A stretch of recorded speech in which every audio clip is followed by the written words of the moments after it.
I wrote going into the election that Lapid is not going to win it. In other words, he really is in a desperate position. He had four political parties: Labor, Meretz, Balad, and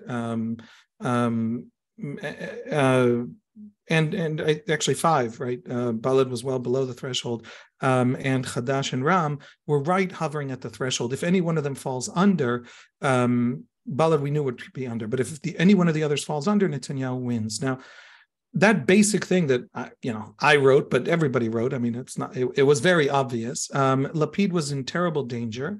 Lapid's best scenario was that he would fight Netanyahu to a draw. He did not himself have the numbers for victory. And so it was Netanyahu's race to lose. Now, that's something we knew. On election day, I think one of the, for Lapid, worst case scenarios actually came true. Two parties fell below the threshold, including a party that was very much within his camp, which is Meretz. And so everything played out the way we all expected. The Israeli left was stunned and shocked and horrified. And it's fascinating that the Israeli left was stunned, shocked, and horrified at something that, again, if you look at the article I wrote a few days before Election Day, was just very clearly the situation. And so that's where things stand. Those are the basic takeaways. Okay, and I mean, the reaction to the election, of course, is one of the, if I think about previous elections in Israel, of which, of course, there have been many recently, the biggest sort of change, or the new, I think the experience that I'm finding the newest is seeing the very panicky, horrified reaction of many Jewish communities, some Israelis, some more diplomatic, but still reading between the lines, clearly worried diplomats from other countries about the makeup of this coalition, and specifically, of course, the inclusion of Itamar Ben-Gvir and his Otzma Yehudit party as part of the religious Zionism faction of Bezalel Smotrich. You wrote a great piece actually that came out on election day, if I recall, in which you talked about Smotrich and Ben-Gvir. I'm going to read you to you, if you don't mind. Just only the parts that turned out correct, please. This is we don't know if this will turn out correct, but this is I think it's a really interesting sort of thought. You say, if, however, he, that is Netanyahu, is successfully swept back into power by the far-right surge he's worked so hard to produce, he will quickly turn his attention to reining in Smotrich and Ben-Gvir's ambitions. Why does he need to do that, do you think? And do you think he'd be successful? Well, this is the dynamic ever since Election Day. There was a strategy for Election Day. Netanyahu needed to break the deadlock, and that meant not leaving, any right-wing votes under the table or, on the floor. I'm not sure what metaphor I'm going for here. And so he really, carrots and sticks, and he went to visit the relevant rabbis, and he promised things from cabinet posts to budgets to policies to positions on the Likud's own Knesset list over the last three races to try and unify the Israeli right, including the most extreme far-right factions. I believe in election 3, maybe, don't catch me on that. All the election results are on Wikipedia, don't work hard, but one of the last 5 elections, Ben-Gvir actually ran on his own, and he got 0.42% of the electorate. Now that is his, maybe he probably got 1.5 to 2 seats worth of votes added to the right in this election when he was clearly going to get through. And I think no small number of those votes are actually protest votes against Netanyahu, essentially over the ethnic infighting of the real awful violence we saw in May 2021 in the mixed cities. And that's where we saw a run on the polls for religious Zionism among voters who are not religious Zionism voters. And so those are Ben-Gvir, and there's probably 1 or 2 seats. But besides those protest votes, in terms of the organic, I would say, size of Ben-Gvir in the Israeli electorate, it's 0.5% roughly. Netanyahu didn't want to leave that 0.5% because he had failed to win too many elections on fractions of fractions. Folks, the election that started this whole deadlock, April of 2019, 2,700 votes missing to the new right, Bennett's party back in the day, prevented Bennett from getting in and cost Netanyahu the election. And so 2,700 votes you don't leave behind anymore. And so Netanyahu worked very, very hard both to launder, to make acceptable. Bezalel Smotrich's religious Zionism party doesn't like Ben-Gvir. They think that for various reasons and important ideological reasons, but Netanyahu really had to create a real pressure cooker to bring them together. As I recall, Smotrich didn't want Ben-Gvir in the party. Netanyahu really pushed it. Right. He fought against it, and strange polls suddenly started appearing. No one knew who had funded them to pressure Smotrich to do so. And then Netanyahu finally got them all in. And what was very clear was that the day after elections, if he succeeds, he will have, I frankly expected 61, 62. I expected one small party to fall below the threshold, not two.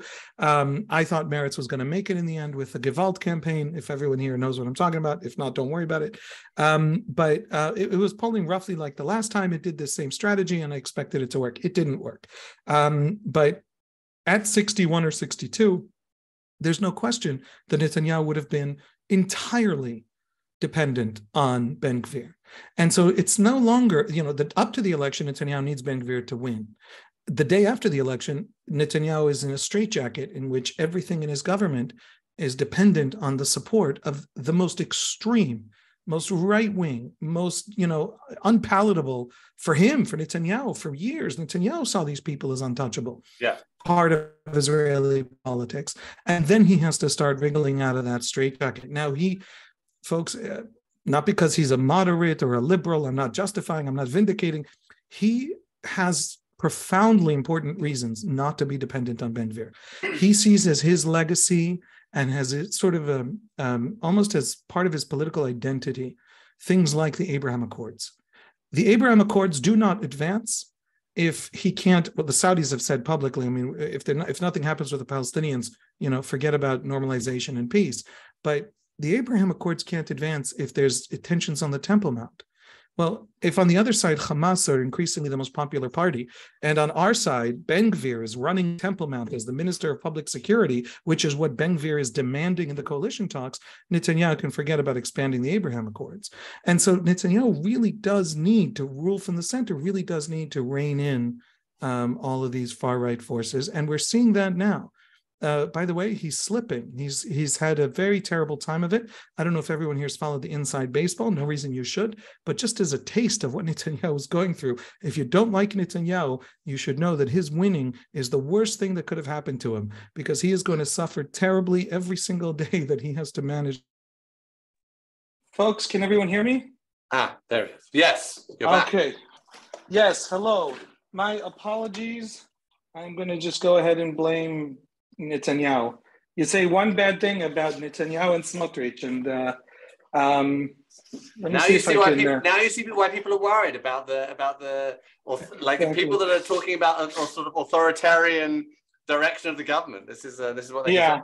I can't deny that something is happening. Okay, I'm gonna hope. I hope this is. I presume that I look even better on a cell phone. My apologies. Something went wrong with the ground line of the internet, so we're doing this by cell. Luckily, I recently upgraded to an iPhone. My point was about Netanyahu and Smotrich and Ben-Gvir. He has already been working very, very hard to try to contain what he essentially sees as the damage. He tried to convince Aryeh Deri, his closest political ally, to take the finance ministry and thereby prevent Smotrich from being able to demand the finance ministry. He didn't think Smotrich would have the, frankly, gall to demand the defense ministry, this untested, newbie politician and who has never really been in the security cabinet or a serious minister or anything like that. And what he didn't count on was that he effectively accidentally put Aryeh Deri in a position where he can't refuse a very, very, one of the three most senior positions in the country. And so Deri is now struggling to back off of the finance ministry post. In the meantime, Bezalel Smotrich has started to eye the defense ministry. From the defense ministry, of course, he can massively expand settlement construction. He can do a lot of things that very much matter to his base. And while he has done, and while Netanyahu has, I think, a little clumsily tried to handle this kind of back and forth finagling between Smotrich and Deri, he hasn't been able to fight Ben-Gvir to push him out of the public security ministry. And so instead of the coalition coming together very organically and very easily and almost automatically, which is what everyone expected, really, not everyone, I didn't, many others didn't, but instead of that happening, what we've actually seen is that there's an enormous amount of tension and difficulty, and it's really rooted in this need Netanyahu has now to actually not be controlled by these elements, by these political forces that he shepherded into the Knesset. Interesting. I mean, you mentioned Aryeh Deri, the leader of Shas, and the finance ministry post. One of the curious things about that, for me, is that Netanyahu, to the extent that he is ideological, he's always been very, personally, he's been a very sort of, pro-free market, capitalist guy, sort of Thatcherite, Reaganite kind of, he was the finance minister who really brought Israel kicking and screaming into a sort of privatized world of privatization in many ways. And by giving Deri the finance ministry, he's really handing the finance ministry to someone who doesn't think like that at all. Am I right? Yes. Well, yes. It's a little more complex than that. Okay. And it's more complex because that is how Netanyahu certainly presents himself. And Deri works very hard to present himself as someone who he frankly doesn't want the finance ministry. There's quite a good likelihood we're heading into a little bit of a global slowdown. Whoever's finance minister next will have to cut welfare benefits. Deri just wants to be the one giving them. He has asked for the interior ministry, the welfare ministry, the Negev and Galil ministry, which is a ministry that essentially hands money to municipalities that, while it's controlled by Shas, hands that money almost exclusively to ultra-Orthodox municipalities.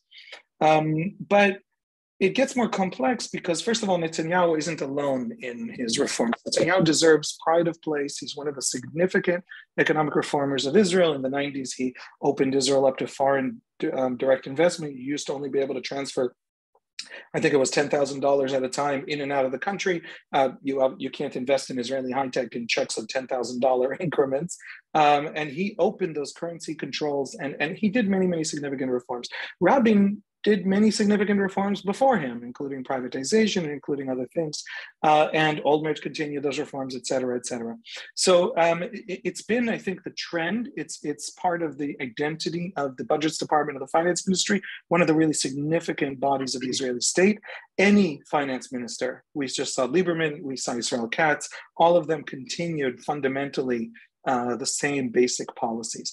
Deri, if he comes in, would be a finance minister that has to be responsible for the first time in his life. He's never had to be fiscally responsible. He's only had to fight to give out money. He's never had to fight to not or to lower taxes or to increase taxes in places that might hurt his constituents. So it's a level of responsibility that Deri simply doesn't want. And so Deri has tried to avoid the position. He's a little bit stuck because he's playing this game for Netanyahu.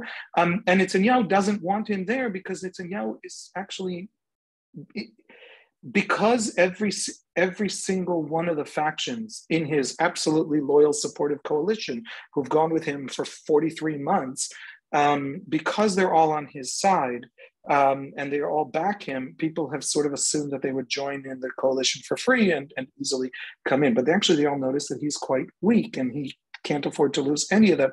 And so they're all negotiating, really playing hardball now.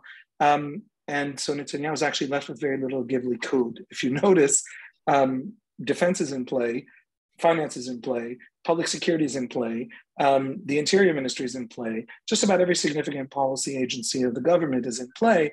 And all of the senior front bench of Likud is saying, hey, Bibi, when you're done giving away to all the people who support Bibi, what's left with the largest party, for Likud? We're all going to be, I don't know what, environment minister, or which is of course seen as something very minor. And so all of these tensions he's trying to mediate right now.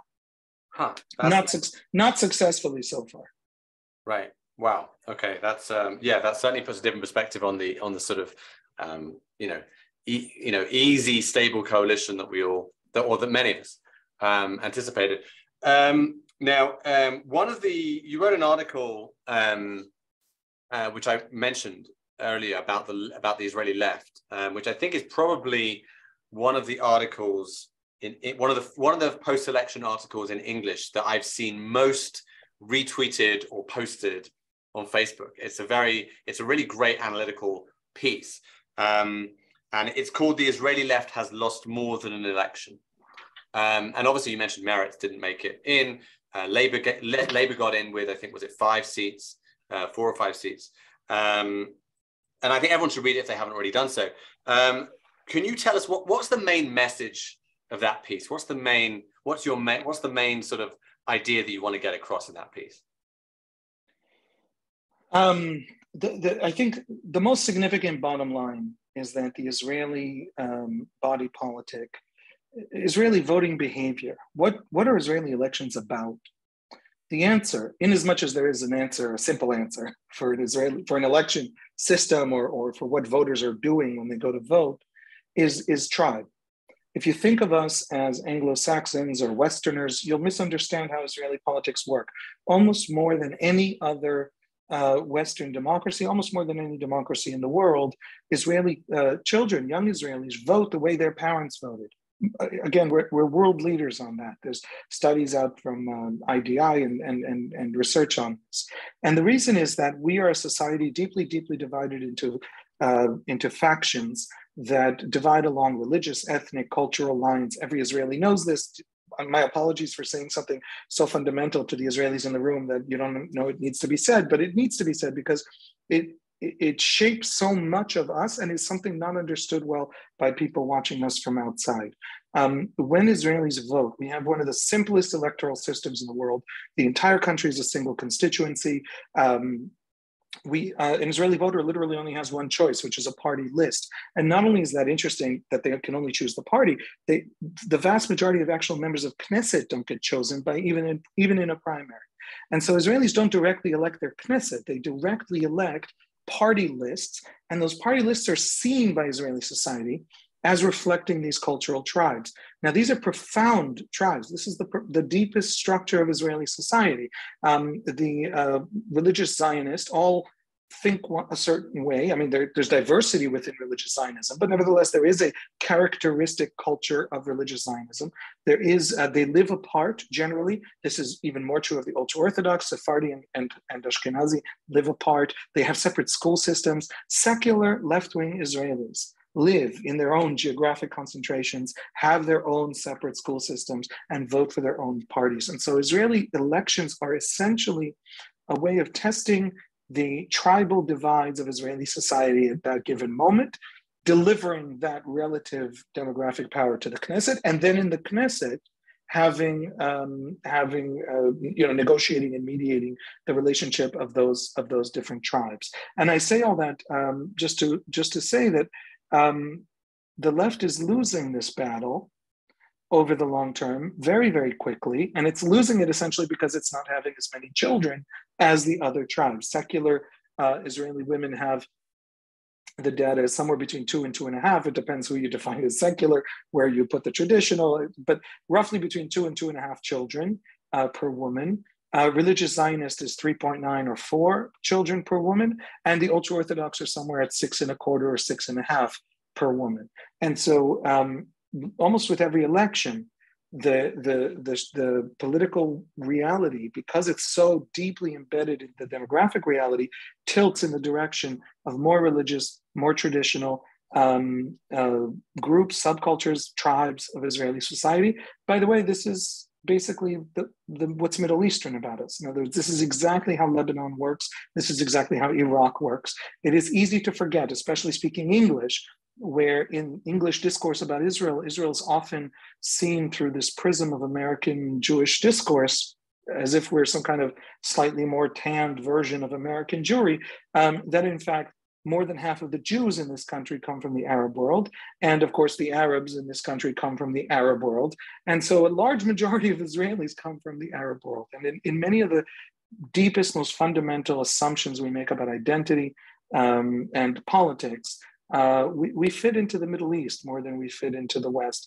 This kind of political behavior is part of it. And the left, understood as a cultural tribe, is losing ground very, very quickly. Fascinating. Well, as I said, I recommend people read it. My colleague Lily, who's on the Zoom, entered it into the chat, entered the link into the chat. So you should definitely click on that. Don't read it now because I want you to listen to Haviv, but click on it and open it and read it afterwards. What about, I mean, we haven't mentioned Yair Lapid, the outgoing prime minister, of course, now soon to be leader of the opposition. And he, as you said, he basically, his worst nightmare was realized. Two of the parties that would have, at least in terms of Meretz, would have supported him, in terms of Balad, would have opposed Netanyahu, didn't make it in, and he finds himself in the opposition. Where does he go from here? Let's assume that this government, this incoming government, lasts a reasonable amount of time, that it is relatively stable, and he's in the opposition for, maybe even 4 years, let's say 2-3 years. What's his, how does he go about trying to build some kind of alternative? Right. Well, I have to say about Lapid, I think he understood everything that I've said so far. He expected him to lose this election. He tried to run a very delicate campaign where he mobilized the base, but didn't cannibalize the other parties that he needed. He failed miserably. His party expanded tremendously. He succeeded fantastically well in his campaign and therefore failed miserably. He understood that trap that he was in very, very profoundly. He has one of the best ground organizations built out over 10 years in Israeli politics. They used to storm, in the last five elections, they took over all the bridges over every highway in Israel. There were signs everywhere. There were protesters. There were people handing out, literature at every intersection in the country. And Lapid did not deploy that ground organization in this election. He tried to run a low-key election just to stay in the game. He figured if he can deny Netanyahu if for a fifth time in a row he denies Netanyahu a win, he doesn't even have to win. He's by default prime minister going into a sixth election. And then by the sixth election, he had decent reason to hope that Netanyahu would finally be jettisoned by the right and the ultra-Orthodox. We actually had polls of ultra-Orthodox voters who said, a plurality of whom said they'd rather find an alternative leader of the right than go with Netanyahu to a sixth election. Opposition is a very different life for Haredi politics, Haredi institutions, Haredi schools, than sitting in the coalition. I mean, differences in hundreds of millions of dollars in funding, of shekels, in funding per year. So the hope was that he could force Netanyahu out by denying him a victory once again, and then then everything's up in the air, and there's all new options. That very hope is a signal of hopelessness. And the reason it's a signal of hopelessness is that if Netanyahu had been jettisoned, had been kicked out by Likud and the ultra-Orthodox, which I'm not sure he would have been, the loyalty there was very real and very deep. He's a symbol, even for people who don't like him, he's a symbol of something they feel is important and under attack. But even if he had been jettisoned, Lapid and Netanyahu, Lapid would still have had to deal with a new right-wing leader who is not disliked by 20% of the right that is now sitting in his camp. People like MK's Sharon Haskell and Zev Elkin of the Likud, who are now in Benny Gantz's list, anti-Netanyahu, but would return very easily and very happily and very, very eagerly to the right if there was a non-Netanyahu leader on the right. And so that would have actually, I think, been a bigger loss for Lapid to have won that, to have kicked Netanyahu out, than if Netanyahu had stayed. And so he really has no options going forward for victory. There's no clear signal for where he goes. Now, because Israeli politics is so tribal, because voting and political behavior is so tribal, Lapid's room for expansion really doesn't exist except in cannibalizing the left. And so the Labour Party that sort of hawkish wing of the Labour Party that sits with Gantz. We know that they're former Labour voters back when Labour was 26 or 40 seats. And the further left, the progressives, maybe the right wing end of Meretz, are people that he can try and bring into a new, big, dramatic, center-left alliance. But he can't actually grow that alliance unless there's some fundamental shifts. Yesh Atid voters lean Ashkenazi, they lean wealthier, middle-class wealthy. Their millionaires are a very small group, but they tend to earn more, higher salaries than Likud voters. And they lean secular, deeply secular, 90% secular. Whereas on the other side, it's maybe 80% religious in various kinds and definitions. And so Lapid needs to find ways, if he has a future as a victor, as a victorious camp, he needs to, you can't really break the tribalism. It's very, very fundamental to how Israelis vote, more so than in other democracies. But you need to maybe redraw the lines. Now, this has happened before. Likud in 1977 was a deeply Ashkenazi conservative party that made an explicit appeal to the marginalized Mizrahi Jews of Israel, marginalized by the old left-wing elite of Mapai, left to rot in dusty, neglected desert towns. And Begin made a deal with them. Let's come back to power together. And that worked. And from 1977, that right-wing Mizrahi alliance has won almost every election. Lapid needs to do that. He needs to go to the economically relatively socialist Mizrahi towns of the South. He needs to appeal to religious communities who are upset with the current framing of the right, and there are such communities. He needs to find, the people who can cross those boundaries, redraw those tribal lines. That is an enormous task. I'm not sure he's up for it. I'm not sure it's possible. If it's possible, I'm not sure he's the man to do it. But that's what we're looking at. And if it's not that, then we'll have another right-wing prime minister when Bibi retires, and Lapid will be his, defense minister, foreign minister, something like that. Yeah. No, I was thinking that in a more normal political environment, when it's not, in this kind of pro-Bibi, anti-Bibi situation, a different Likud leader, you could definitely see a scenario where the coalition broadly representative of Israel would be, Likud as the largest party in coalition with, say, Gantz's party, Lapid's party, and maybe a Haredi party, right? I mean, that seems, certainly feasible and perhaps more likely than the Likud going with the far right, should we say? Right.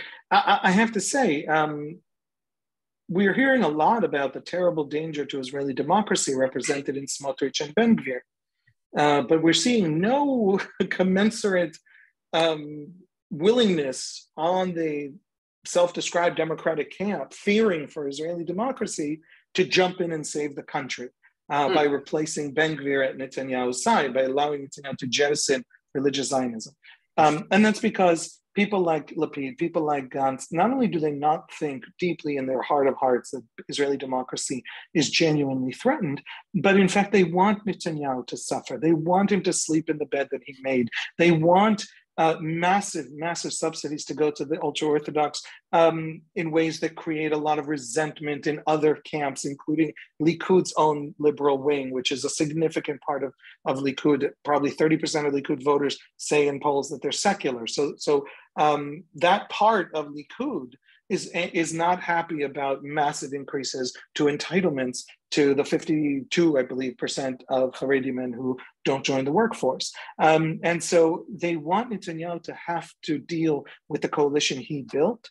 And from those ruins down the road, build that new cross-tribal coalition that will come to power. They're not at all upset that this government is going to be very, very right-wing.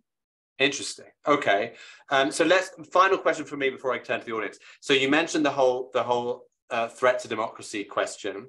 So a lot of this centers around reforms around the Supreme Court, specifically this idea of an override clause, which would allow, as the current idea, 61, the smallest possible majority of the Knesset, to override Supreme Court rulings which strike down legislation.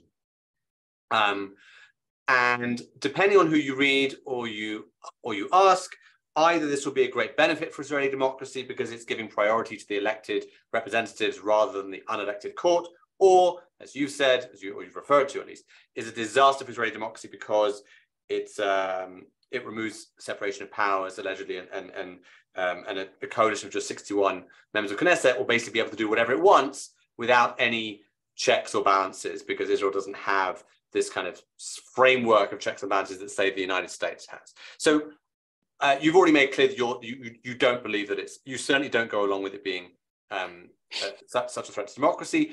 Can you explain why you're more sanguine than that? What do you think? Like, I don't know. Maybe do you think that the other side is right, that it's a great benefit to Israeli democracy? Well, one of the things that calm me is that I don't believe that Lapid and Gantz think that it's a great threat to Israeli democracy, despite the rhetoric. But on the substance, I don't think the right is being responsible and serious and up to the task of what it wants to do, which is profoundly reform the separation of powers and the judiciary. I think it's running forward with grievance politics that are going to be quite destructive down the road. They're going to do things very, very callously and very thoughtlessly, and I think that's very dangerous. I don't think that's a threat to Israeli democracy, because I don't think that that's where Israeli democracy comes from. Israeli democracy is actually a very complicated and curious phenomenon. Once again, Israelis are not Anglo-Saxon Jews. The Jewish world today is 90% of it is divided into essentially two civilizations, the Hebrew speakers and the English speakers, and they have had a radically different century of history over the last 100 years. The Hebrew speakers come from places that are not democratic. Yemen, Tsarist Russia, Iraq, Egypt, Morocco, they come without a liberal tradition. And they founded a country in the middle of a war, and they never wrote a constitution for it. We have some basic things that aren't written down. I mean, the extent of the constitutions, of the scale of the lacunae of our constitution, the holes, the missing things at the heart of our constitutional order are astonishing. For one thing, we have in law things, no right to freedom of religion. The word equality appears nowhere in Israeli law. Right to free speech. There's no right to a free press. In fact, until 2017, there was an old British mandatory law called the Press Order of, I believe, 1933, that allowed the government to close down any newspaper it deemed a threat to public order for no reason and without actually offering excuses. Nobody noticed. And so it took until 2017 for someone to notice, MK Dov Chanin, by the way, of Hadash, for the thing to even come up and be tossed aside. It's not that the government shut down newspapers. At one time it tried to, and a court prevented it back in 1953, but we have freedom of the press. We have freedom of the exercise of religion. You can have any religion you want and exercise it freely. You just can't get recognition from the state. We have complete freedom of speech. We have had gay marriage since the 90s through this common law system developed informally through the courts, because our political system, our legislature can't pass these laws. And so essentially in Israel, you have a tremendous divide, a huge gap between the official legal situation and the unofficial social reality on the ground. In the social reality on the ground, we're a very liberal and very open and accepting society. And in the official legal situation, which not only hasn't it caught up, nobody knows how to change it, because everyone's afraid that if you open it up, it's a Pandora's box, and nobody knows who's going to win the culture war for how you redefine our constitutional order and our Bill of Rights and things like that. So nobody wants to open it. So everyone is just living in these two separate worlds that don't match. Now, I think that there's a tremendous amount to be said about the roots of Israeli democracy. How do you get to Israeli democracy without going through liberalism? Israelis don't come from America. How do you get to this strange democracy with this deeply tribal society, with these divided, religiously divided, ethnically divided? How do you get to what we have built? And I think that there's something to talk about here about the centrifugal forces pulling us apart, our tribalism, our cultural differences, our political differences, our ethnic differences, and something holding us together, the refugee experience. It's a very curious thing that over the course of Israeli history, the deepest traumas are not wars we have had with our neighbors, but in fact, Jew-on-Jew violence, internal violence, the Rabin assassination, the Altalena, Emil Greenzweig's killing. If you don't know these events, Google them. These are Israeli high schoolers learn more about these events than they do about the 73 war, the great existential war. And there's a reason for that. There's a reason for that. Those are the traumas. There's a sense of solidarity born in historical experience that holds together these tribes while all these other social forces push them apart.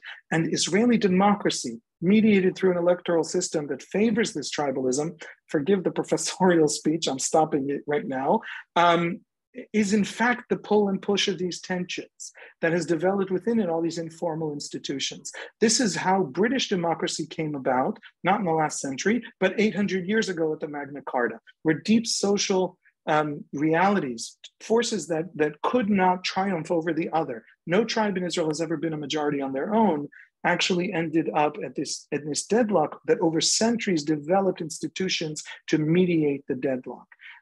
Israel is building something like that. By the way, when the Americans took over Iraq in 2003, they then asked an NYU professor to come in and write a constitution for Iraq. That is not how Arab democracy will come about. Arab democracy, which to some extent in some places exists in some senses, but when it flourishes, when it thrives, when it finally stands up on its own 2 feet and succeeds, it will look like Israel. It will be this kind of pull and push of these tribal, mediated at the coalition table. The threat to Israeli democracy is not that someone weakens the Israeli Supreme Court. The threat to Israeli democracy is the breakdown of the ability of tribes to defend each other. One of the most interesting phenomena we've had in Israel over the last, even just the last year, but let's say 10 years, is the extent to which, more than 10 years, ultra-Orthodox members of Knesset routinely in the Knesset defend Arabs from legislation that will hurt the Arab community, and Arab MKs routinely defend the ultra-Orthodox from legislation that will hurt the ultra-Orthodox community. One of the big examples was Likud occasionally presenting a bill to lower the volume of the muezzin, of the call to prayer. Some of it is tribal, some of it is maybe even a little racist. Some of the pressure is that if you live in a Jewish neighborhood next to a Muslim neighborhood and the muezzin call to prayer blasts off at 5 a.m., that can be very unpleasant. But the people who keep killing these bills to lower the volume of the muezzin, proposed by Likud several times over the last decade, the people who keep killing them publicly, openly, are the ultra-Orthodox parties. And when you ask an ultra-Orthodox MK, especially from UTJ, why are you helping the Arabs keep the muezzin loudspeaker volume loud, they tell you, right now, the right is doing things, is mean to the Arabs, but then when the wheel turns and the left's in power, guess who they're going to target? They're going to target me. And over the last 18 months, we've actually seen Arab MKs actually head off some of the legislative proposals that the right has been proposing. I'm going to actually answer your question now. Thank you for your patience, everyone. That was fantastic. Go on, continue. So if you understand Israeli democracy, you stop looking at it in the way that the political science elites of Israel look at these questions as if institutions are the fundamental reality of a democracy. America teaches its kids in its high schools that you build institutions, and the Constitution is democracy. Separation of powers is democracy. That's how they learn it in France. That's how they learn it in America. But there are phenomenal liberal constitutions in places like Belarus, which are not democracies. Israel it suggests that you can also build a liberal democracy without any of those institutions. We have almost no checks and balances. We have a Knesset, which elects from within it, like any parliamentary democracy, the executive branch. And then we have a judiciary whose powers are not spelled out anywhere in any legislation, and who over time, this is the thing that the Israeli right is absolutely correct about, over time has essentially claimed powers that no court anywhere in the democratic world claims. There's the famous story of the Battle of Jenin in 2002 during the Second Intifada. The Palestinians claimed there were war crimes, massacres being committed in Jenin. There was an appeal to the Supreme Court by some Arab rights groups like Adala, and the Supreme Court Chief Justice Aharon Barak literally picked up a phone to the Brigadier General in the field, and he said to him, I'm paraphrasing with apologies to the people involved, Brigadier General, I hear you're committing war crimes. And this is Chief Justice Aaron Barak. And the commander in the field says, I don't know what you're talking about. I have 26 dead soldiers, 54 dead Palestinians. This is the best battle they've ever fought in the history of their of the Israeli-Palestinian encounter. And then Barak said, well, look, the weekend is coming. We can only meet, after the weekend. And so the Israeli forces actually stopped in mid-stride in Jenin to wait until the Supreme Court can convene again to decide whether or not they're committing war crimes and then allow the battle to continue. Now, you might think that's a good thing because it means that it's harder to commit war crimes. You might think that that's a bad thing. It makes it hard for commanders in the field to actually work. But what you cannot claim is that there's any court in the world with similar power. Nobody can appeal to the American Supreme Court about an ongoing battle in Afghanistan to stop it in mid-stride to check whether claims of crimes are being committed is true or not. And the Supreme Court just decided it can do it. In other words, the Israeli Supreme Court genuinely is an institution that it is entirely legitimate to claim needs to be reined in.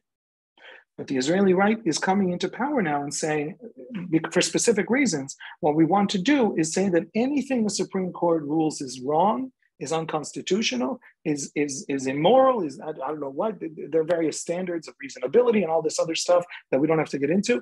Anything that the Supreme Court decides is wrong, the Knesset can overcome and nevertheless pass as legislation with 61 out of 120 votes, with the slimmest of majorities. Now that is intended to allow the ultra-Orthodox to settle the most important question on their agenda, which is the military draft.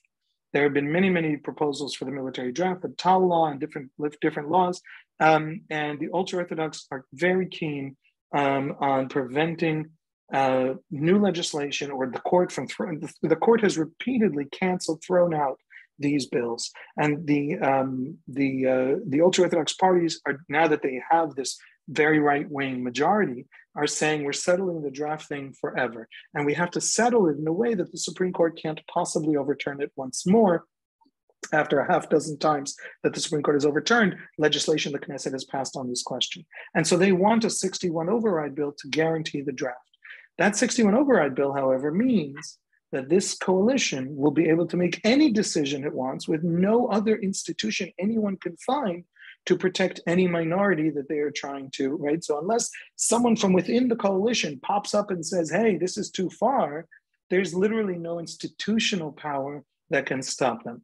Now, there hasn't been an institutional power to stop them until now. This is very important to understand. I'll stop at this point. Israel's basic law, human dignity and liberty, the most fundamental law guaranteeing some really fundamental rights, the rights to bodily safety, the right to privacy, basic, and the right to life and the right to dignity, those are all in there. But the basic law, human dignity and liberty passed in the Knesset in 1982, in a Knesset that had already dissolved itself. This was an interim Knesset by a vote of 31 to 25. Half the members of Knesset weren't even in the room. They were out in the cafeteria. They were not aware what was being voted on. And if a law passes 31 to 25, that means that you can overturn it by very simple majorities. You don't need 61 or 70 or 75. So our basic law, human dignity and liberty could have been overturned at any minute in the last 30 years and hasn't been. There's a much more complex debate happening here. On some issues, the ultra-Orthodox are very keen on overriding the court. On other issues, the ultra-Orthodox want to protect the court. And it's true for all the different groups and minorities. What we need is a much, much more serious, grown-up, thoughtful discussion about what our constitutional order looks like. Judicial appointments are very strange in this country. There's a 9-member committee. 3 of the members are Supreme Court justices, and you need 7 to appoint a 7 majority, 7 to 2 majority to appoint someone to the Supreme Court. And if you just followed all that math, that means that the Supreme Court justices who have never voted apart, they've always voted as a bloc in that committee for 20 years. The Supreme Court justices have a veto on who is appointed to the Supreme Court. That's very strange. It's also an institution that's only been in place since 2002. And so I understand the rights arguments that we need real reform. We need a much more balanced and serious and thoughtful judicial reform and really reform to the whole system. What are the powers of parliament? What are the powers of government? What are the powers of the judiciary? But that's not the 61 override bill. It's complicated. Israeli democracy is stronger. People who say it's threatened don't provide us with any serious analysis of where it even comes from. This question is legitimate for this government to take up and to dramatically reform this relationship and the separation of powers in Israel. It is not doing it so far. It hasn't been sworn in yet even, but it so far has not done it in a way that makes us trust that it's up to the task and understands the gravity of what it's trying to do. Okay. Thank you very, very much for everything you said, but in particular for that very lengthy but important explanation. Okay, so I'm going to go to some questions. Please do keep writing questions in. There's a lot of statements here and not that many questions, so please put some questions. I'm going to go to a very specific question from Pesach Nissenbaum. So he says, why have all Israeli governments, including Bibi's, refused to stop non-Jewish construction in Area C? And maybe I'll just piggyback on that and say, just generally, because we haven't spoken about it, if you could answer that specific question, but also how you see this new government changing policy in the West Bank generally.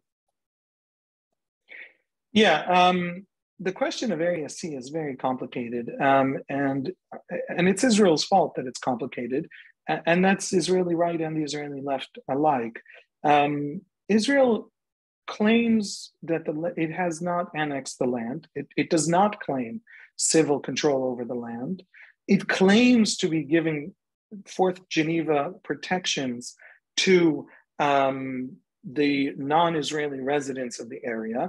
It is not occupied, therefore we can settle the land without violating the Geneva Accords. But it is, but the non-Israelis living there are protected under the Fourth Geneva protections of occupied peoples. This is the Israeli official position. And so we can build as much as we want, and we have to allow the Palestinians to build and live and thrive and prosper as much as they want. And all of that in a context of occasional waves of terrorism and a tremendous sort of security regime imposed really basically after the Second Intifada really required it, hundreds of suicide bombings in Israeli cities over 3 years, etc. And so Israel is trying to, as we say in Hebrew, dance of two weddings at once. It's trying to have its cake and eat it too. I don't know any other euphemisms, so don't ask. Where it's very hard to impose law enforcement on the Palestinians for both principled and practical reasons. The principled reason is obvious. People who don't have a say in what happens in the lawmaking, in the election, it's hard to then come to them and demand, right? You don't get, there's rights and there's duties. It's hard to demand the duties without the enforcement, without offering the rights. And it's hard for Israel. It's hard for Israeli right-wing ministers. It's hard to make the argument internally, not just to the world. And practically speaking, I don't know how to say this politely. Israel doesn't give them enough building permits for natural expansion. There is no measure by which natural expansion is offered. They're expected that when a young couple marries and wants to live near their parents, they don't. They simply move to some other place, preferably area A or B. It's a restriction that makes it awfully hard to then enforce. If you don't offer people legal paths to construction, you have a very hard time enforcing illegal construction. And so that imbalance is the reality of the West Bank. That reality doesn't go away because we, I think, have a very valid and justified worry about terrorism. And it doesn't go away if we believe it's definitely ours and we should live in it as much as we want. That problem of Palestinian rights is real and it's big and it's profound, and the Israeli right has no answers to it any more than the Israeli left really has in the last 30 years. So that's to that question. How will it change? Folks, if Smotrich is defense minister, that is, Smotrich becomes essentially the sovereign ruler of the West Bank by Israeli law, because the head of central command of the IDF is legally the sovereign in the territory, then Smotrich will have an awfully hard time politically. But I think he'll have a very easy time because he'll want to not demolish massively entire Palestinian villages that are illegal in the sense that they were never legalized, but they've been there since the 70s, like Khan el-Ahmar, Mir Kfar Adumim. These are red, what's the thing that matadors have? Red flag. It's not a flag, it's, when they wave in front of the bull, it's that. Red rat. For the international... Okay, for the international community, the international community is going to come to us and say that. By the way, if you know Khan el-Ahmar, and if you've met the Bedouin who live there, they have a fascinating demand from Israel. They do not demand from Israel Palestinian independence. They said to Israel, we'll leave tomorrow. But if I cross the street, this is apropos Smotrich, and I think the whirlwind that might come if he carries out the policies that have defined his political rhetoric until now. As one of the founders, by the way, of Regavim, which is an organization where this is its central premise and issue. If Smotrich becomes defense minister and Khan el-Ahmar is demolished, is bulldozed, the Bedouin of Khan el-Ahmar have said to the Israelis, have said literally in negotiations, direct negotiations with Netanyahu over the years, they've said, listen, if I cross the street, if you move me from where I am now, which is very close to Route 1, and it's actually a little bit dangerous for their children, and just for safety reasons, you move me 300 meters away. You've solved no problem, you've done nothing. You've literally moved me 300 meters away. The next time I go to a hospital in Jericho, I disappear. The Palestinian revenge will be very profound. And if you move me never mind if you move me to the place that's set for them on the other side of Ma'ale Adumim. I don't know how much people know this question. Journalists have been there and journalists know this question and diplomats know this question. But if you give me Israeli ID cards, Israeli citizenship, or even just permanent residency, like in East Jerusalem, and I can move to Arad, where that particular tribe of Bedouin is historically from back in the 40s, I will move to Arad. I will clear this place. Kfar Adumim can expand on these lands. Now, that's a very clever thing for them to say, because what they've effectively done is challenge the Israelis, right? Call the Israeli bluff. You want me to move? You can force me to move. Eminent domain. Eminent domain means the country has to build a highway here. They get to bulldoze your house, but you have rights. You have access to courts. You have, you get compensation. That's very serious compensation, and you can sue to raise the compensation. You have rights. You want me to move without rights? That's something I'm going to resist, because the Palestinians will take out their revenge on me, but also because, right, Israel has refused to give them that demand, and therefore, right, so Area C can be annexed if everyone there gets citizenship, which is something that the Israeli governments, right-wing Israeli governments, have refused to do. Smotrich is going to bulldoze through all of that, like a bull in a china shop. He says, you just push, he has said over the years, you just push forward and have sovereignty and just show you control the place and everything will resolve itself. Or potentially, all the diplomats who have placed pressure on Netanyahu over the years not to have Khan el-Ahmar be bulldozed are going to act on those threats, including the Americans and the Belgians and most of the Europeans. And we're going to see a whole different, level of international diplomatic tensions and things like that. So that's how those policies are going to change. That's what you should be watching in the West Bank. I have heard no small number of left-wing activists who said, good, let Smotrich be defense minister. Let him start demolishing villages en masse. Let him not offer citizenship to people in places he demands to annex. And then let Israel reap that whirlwind. And then Israel will wake up and understand that there's this injustice it's refusing to solve. The right and left agree that Israel has refused to solve it. They want to solve it in different ways. But maybe Smotrich, some of these left-wing activists say, is a decision point. And so they almost welcome it.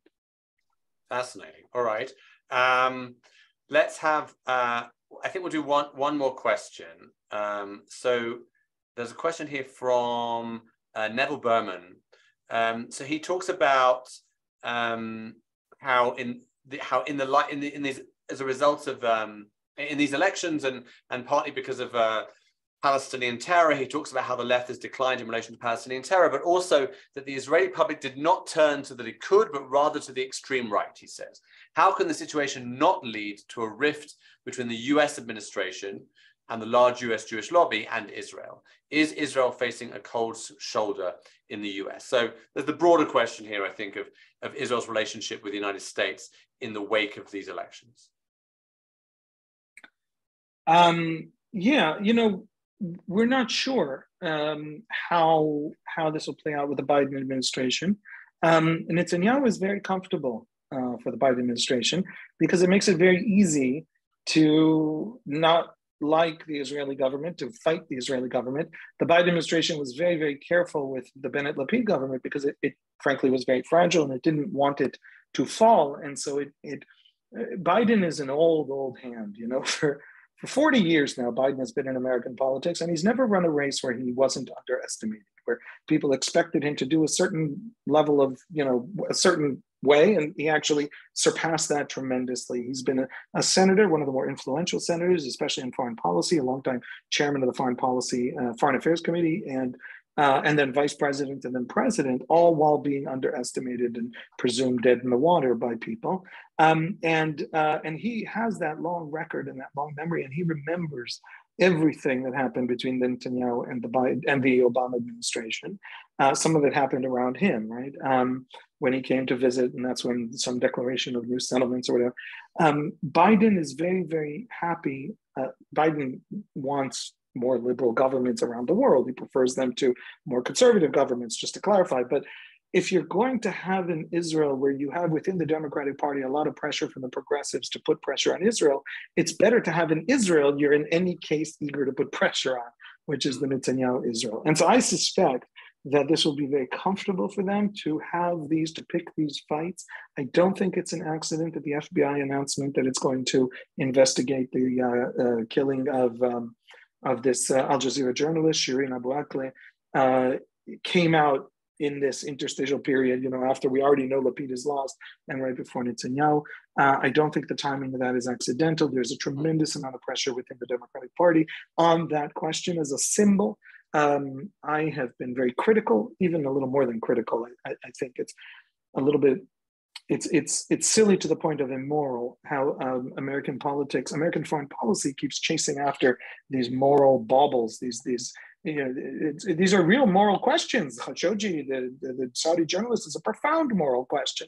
But if you let that upend your energy policy for your country, because you can no longer have a conversation with the Saudis, whereas 1 million detained Uyghurs in China are something you don't think about or deal with or address in any way, then you're handling the moral questions of foreign policy very poorly and leaving your policy essentially incoherent. And I think the US administration does that a lot and might do that with us. But on this question specifically of Abu Akleh, I think that America is now looking for ways to up the pressure on Israel. There's very little trust after the Trump years in Netanyahu. If Netanyahu said, I'm willing to have peace, let the Palestinians just stop the terrors, some line like that Netanyahu has said often over the decades, no one in the Biden administration is going to believe him. They're going to think that the annexation Netanyahu back in September 2019 is the real Netanyahu. The real Netanyahu came out in Trump, and he's our enemy anyway, and he plays the field in American politics. And so that was a very long way of saying I expect a fast deterioration. It serves both sides. Netanyahu is going to have a great time with fighting the Americans and proving his bona fides on the right, which he'll especially need as he's trying to crush. He'll use pressure from America to weaken Ben-Gvir and Smotrich within the coalition because there'll be limits imposed by the Americans, et cetera. It serves both sides to have a big fight. So there's going to be a lot of big fights going forward, I suspect. Okay, well, interesting times promised by Haviv, I think. Interesting times maybe in the Chinese sense. But we'll see what happens. But Haviv, I want to thank you very, very much for that really exceptional presentation and answering my questions and other people's questions, including necessarily lengthy expositions on some of these more complicated issues. No one ever said Israeli politics is simple. And if you thought it was, you now know it isn't. So thank you very much, Haviv. My email. I apologize for the technology failures. Those are entirely on my end, not on the Begin Center's end. Thank you for that. Thank you for that disclaimer. But my email address is up in the chat if you want to join our mailing list for English events. I hope you do. We have these regular Zoom events, and also for those of you in Jerusalem and the surrounding area, increasingly now post Corona, we have events here at the Begin Center as well. So thank you everyone for joining. Thank you again to Haviv, and I will hopefully see you all very soon. Bye bye.